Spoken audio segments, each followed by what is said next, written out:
Hello students. तो इस video में हम लोग फ्रिक्शन की टू ब्लॉक प्रॉब्लम्स की सीरीज में ये क्वेश्चन सॉल्व करने वाले हैं। तो चलिए हम पहले क्वेश्चन को समझ लेते हैं।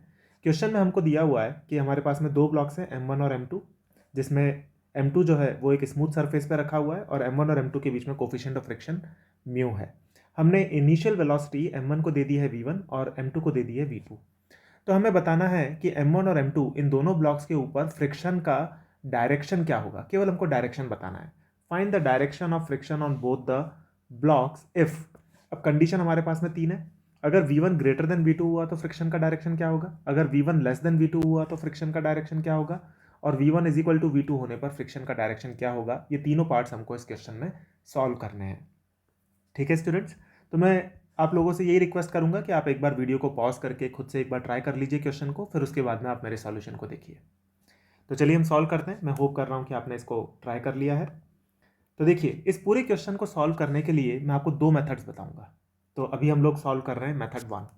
मेथड वन से हम सॉल्व करेंगे पहले तीनों पार्ट्स को, फिर हम मेथड टू से सॉल्व करेंगे। ठीक है, तो हम पहला केस कंसिडर कर रहे हैं जब V1 हमारे पास में ग्रेटर देन V2 है। ठीक है, और हमारे पास में ये है M1, ये है M2, ये हमारे पास में सिस्टम है, और V1 ग्रेटर देन V2 है।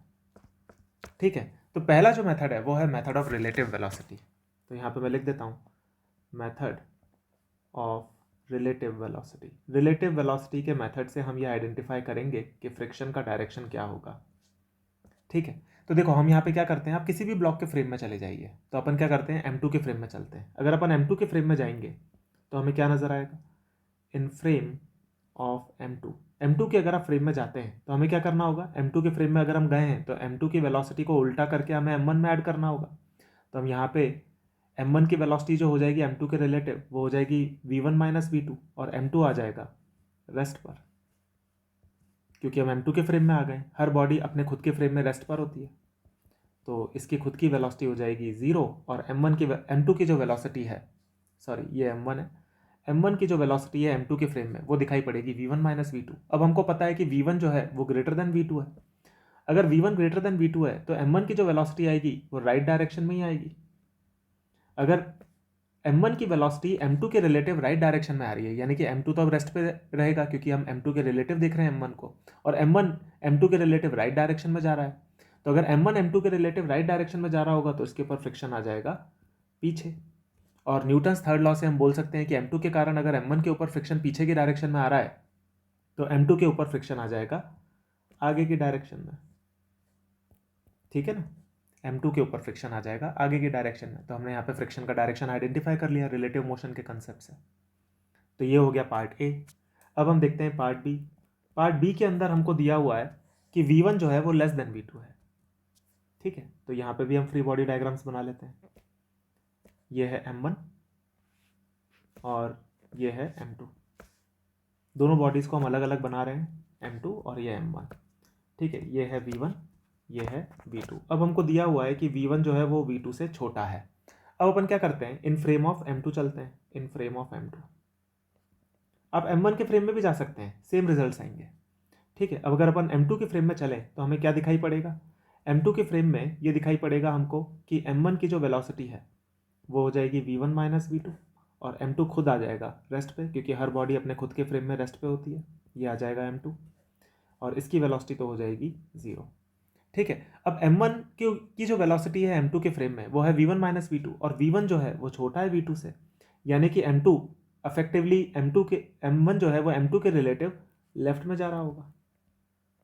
तो यानी कि ये अफेक्टिव सिचुएशन कैसी बनेगी कि M1 अब राइट में नहीं जाकर के लेफ्ट में जाता हुआ दिखाई देगा M2 को, यानी कि M1 की वेलोसिटी होगी इस डायरेक्शन में V2 माइनस V1, और M2 खुद होगा रेस्ट पर, क्योंकि हम M2 के फ्रेम में ही हैं। ठीक है ना, तो अब आप यहाँ पे देख सकते हो कि M2 के फ्रेम में M1 जो है वो लेफ्ट में जाता हुआ नजर आ रहा है, तो उसके ऊपर फ्रिक्शन किधर की तरफ आएगा, वो आ जाएगा आगे की तरफ। अब अगर M2 के कारण फ्रिक्शन M1 के ऊपर राइट में आ रहा है तो M1 के कारण M2 के ऊपर फ्रिक्शन लेफ्ट में आ जाएगा बाय न्यूटन्स थर्ड लॉ। तो M2 के ऊपर फ्रिक्शन आ गया पीछे की डायरेक्शन में, यानी कि लेफ्ट में। तो ये हमारे पास में रिजल्ट आ गया पार्ट बी का। ठीक है, अब हम करते हैं पार्ट सी। पार्ट सी में हमको दिया हुआ है कि V1 और V2 दोनों बराबर हैं, इनमें से कोई सा भी बड़ा नहीं है। अब ये और इंटरेस्टिंग केस है। अब अपन क्या करते हैं, वापस से अपन M2 के फ्रेम में चलते हैं और वही डायग्राम बनाते हैं। इन frame of M2, in frame of M2 हमको क्या दिखाई पड़ेगा, इन फ्रेम ऑफ M2 हमको दिखाई पड़ेगा M1 की वेलोसिटी हो जाएगी V1 माइनस V2 यानी कि 0, और M2 इसकी खुद की वेलोसिटी तो 0 ही रहेगी क्योंकि हम इसी के फ्रेम में हैं। यानी कि M1 और M2 के बीच में रिलेटिव मोशन है ही नहीं। रिलेटिव मोशन नहीं है तो फ्रिक्शन भी नहीं आएगा, क्योंकि फ्रिक्शन तो रिलेटिव मोशन को ही अपोज करता है। तो यहाँ पर फ्रिक्शन हो जाएगा 0। ये FR जो साइन है ये मैं फ्रिक्शन के लिए यूज़ करता हूँ, तो फ्रिक्शन ये यहाँ पर हो जाएगा 0 क्योंकि रिलेटिव मोशन ही नहीं है। देखिए ये एक बात और आपको ध्यान रखनी चाहिए स्टूडेंट्स कि फ्रिक्शन जो है वो रिलेटिव मोशन को अपोज करता है, वो मोशन को अपोज नहीं करता है। रिलेटिव मोशन को अपोज करता है दो सरफेसेस के बीच में। अगर दो सरफेसेस के बीच में कोई भी रिलेटिव मोशन नहीं है तो फ्रिक्शन आएगा ही नहीं। रिलेटिव मोशन की टेंडेंसी भी होगी तो भी फ्रिक्शन आएगा, स्टैटिक फ्रिक्शन आएगा। और अगर रिलेटिव मोशन एक्चुअली में हो रहा है तो काइनेटिक फ्रिक्शन आ जाएगा। ठीक है, तो ये हमने मेथड 1 से तीनों पार्ट्स को कर लिया। अब मैं आपको बताता हूँ इसका मेथड 2। मेथड 2 से हम तीनों पार्ट्स को दोबारा करेंगे। मेथड 2, तो देखिए मेथड 2 से हम करते हैं पार्ट ए को। अब देखिए ये जो मेथड है काफ़ी इंटरेस्टिंग मेथड है, ये मेरा ही डेवलप किया हुआ मेथड है और काफ़ी इससे आसानी से समझ में आता है। ये भी एक अच्छा मेथड है, दोनों अच्छे हैं। मेथड 1 भी अच्छा था, ये जो मेथड है ये भी काफ़ी अच्छा है। तो हमको पहले केस में दिया हुआ है V1 ग्रेटर देन V2। तो यहाँ पे हम क्या करते हैं, हम ऐसा मान लेते हैं कि लेट्स से M1 और M2 ये दो, हम इनको थोड़ा अलग अलग करके बनाते हैं M1 और M2, और हम मान लेते हैं कि लेट्स से ये दोनों कुछ थ्रेड से बंधे हुए हैं। ये थ्रेड्स हैं इनविजिबल थ्रेड्स जिनसे दोनों ब्लॉक्स बंधे हुए हैं इनिशियली, और फिर हमने इनको वेलोसिटी दे दी V1 और V2। अब अगर V1 ग्रेटर देन V2 है तो M1 ज़्यादा तेज़ी से चलेगा। M1 ज़्यादा तेज़ी से चलेगा अगर, तो ये जो कंडीशन है ये एक दूसरी कंडीशन में कन्वर्ट हो जाएगी कि M1 अगर तेज़ी से चल रहा होगा तो ये जो जितने भी थ्रेड्स होंगे ये थोड़े से टेढ़े हो जाएंगे। और किस तरीके से टेढ़े होंगे इसको अपन बना लेते हैं, ये इस तरीके से टेढ़े हो जाएंगे, है ना, बेंड हो जाएंगे ये थ्रेड सारे के सारे। ये हो जाएगा M2, ये है M1। तो इसकी वेलोसिटी है V1, इसकी है V2। अब अगर ये थ्रेड्स इस तरीके से टेढ़े हो जाएंगे तो ये M1 को किस डायरेक्शन में खींचेंगे, M1 को खींचेंगे पीछे की डायरेक्शन में, और M2 को किस डायरेक्शन में खींच रहे होंगे थ्रेड्स, M2 को खींच रहे होंगे आगे की डायरेक्शन में। और यही है डायरेक्शन ऑफ फ्रिक्शन। M1 के ऊपर पीछे की डायरेक्शन में आ जाएगा, M2 के ऊपर आगे की डायरेक्शन में आ जाएगा, क्योंकि अगर ये थ्रेड्स टेढ़े हो जाएंगे तो M1 को पीछे खींचेंगे, M2 को आगे खींचेंगे।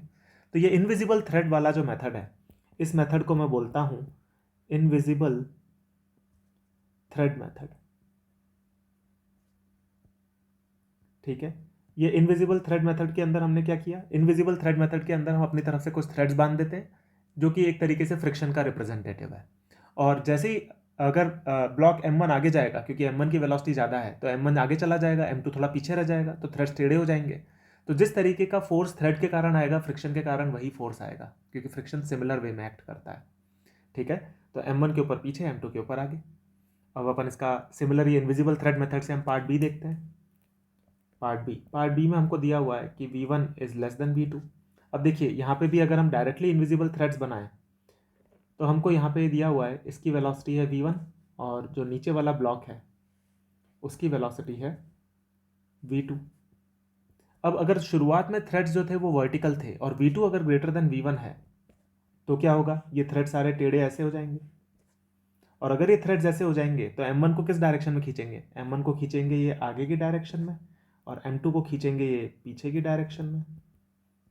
और फ्रिक्शन इक्वल एंड अपोजिट होगा दोनों ब्लॉक्स के ऊपर बाय न्यूटन्स थर्ड लॉ, तो इसलिए हमने इस तरीके से फ्रिक्शन को शो कर दिया। ठीक है, तो ये इनविजिबल थ्रेड मेथड से हमने पार्ट बी सॉल्व कर दिया इसका। अब ये इनविजिबल थ्रेड मेथड से अपन पार्ट सी को सॉल्व करते हैं। पार्ट सी के अंदर हमको दिया हुआ है कि V1 is equal to V2।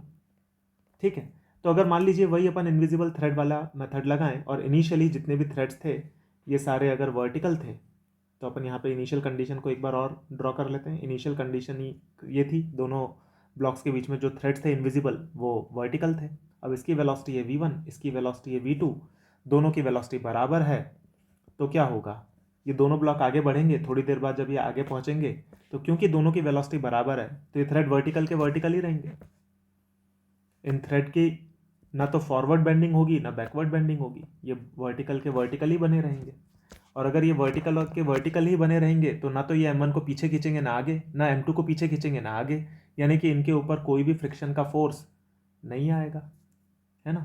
अगर मान लीजिए इनिशियल कंडीशन से फाइनल कंडीशन तक सिस्टम जा रहा है, तो क्योंकि V1 और V2 बराबर हैं, तो थ्रेड्स के ना तो फॉरवर्ड बेंडिंग होगी ना बैकवर्ड बेंडिंग होगी, कोई भी बेंडिंग नहीं होगी, तो फ्रिक्शन कितना आएगा, 0 आएगा, क्योंकि ना तो वो M1 को पीछे खींचेगा ना आगे। तो फ्रिक्शन की वैल्यू यहाँ पर हो जाएगी, फ्रिक्शन ही है FR, और इसकी वैल्यू हो जाएगी 0। ठीक है, तो देखिए इनविजिबल थ्रेड वाला जो मेथड है, इससे भी हमको आसानी से फ्रिक्शन का डायरेक्शन समझ में आ जाता है ग्राउंड के फ्रेम में, है ना। और रिलेटिव मोशन वाला जो मेथड है वो तो आपको मैंने बता ही दिया। दोनों मेथड अच्छे हैं, जो आपको अच्छा लगे वो आप यूज़ कर सकते हैं। दोनों मेथड्स अगर आपको क्लियर हो तो और अच्छा है। ठीक है, तो ये थी पहली प्रॉब्लम। अभी हम और बहुत सारी प्रॉब्लम्स लेंगे स्टूडेंट्स टू ब्लॉक प्रॉब्लम के अंदर, ताकि आपको complete clarity two block problems की हो जाए। मिलते हैं और नए वीडियोस के साथ में। Thank you.